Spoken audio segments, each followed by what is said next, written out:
Good morning. Very quick point today about the concept of homonormativity. Now, we're aware of the heteronormativity concept and how for a lot of members of the LGBTQI plus community, that's a real thing because whatever they achieve or whatever they do in their life is judged by heterosexual, heteronormative norms.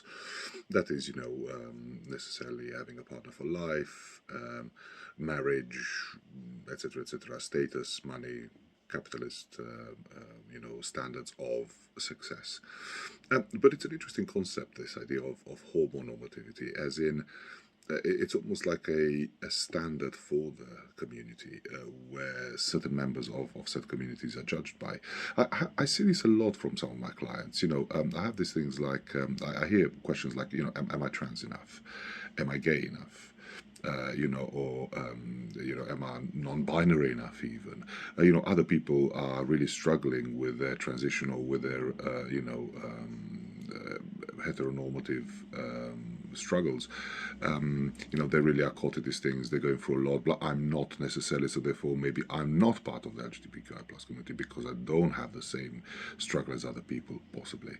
Or as I said, maybe the way I dress or maybe I speak or maybe, the stuff I do isn't, as I say, gay or trans enough or whatever. And I think this is really interesting because, one of the strong features of the LGBTQI plus community, as far as I'm concerned, is the diversity element, is the fact that people are allowed or should be allowed to express the way they are, the way they feel, the way they see the world freely and without hindrance.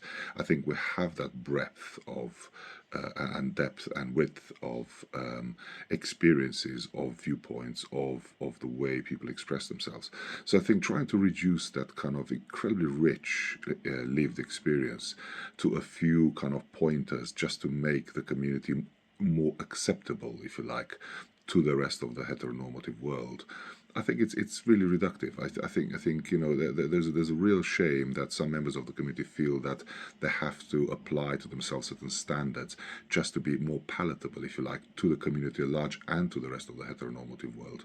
So it's an idea that I would certainly bear in mind. And if you are a member of the community, just have a real ponder or maybe have some reflection whether this applies to you in any way, or whether this kind of concept or these doubts, if you like, have applied to you in the past. And I see this a lot, especially in young people, and especially young people that have that identify as bi or whatever in their orientation. Because firstly, they're constantly bombarded by the idea that this is not a thing. For example, being bi, which we know is not true, but also whether am I bi enough? Am I real? I have a lot of clients that they kind of have this internalized questioning and this internalized almost homophobia, where am I really gay or am I just pretending to be gay? And I think this is a very interesting thing, and I think the community potentially should do more to kind of dispel this idea that there's only one way to be something, which I know a lot of people don't do. But what I'm saying is that the concept and the feeling is very much real. Have a good rest of the day now.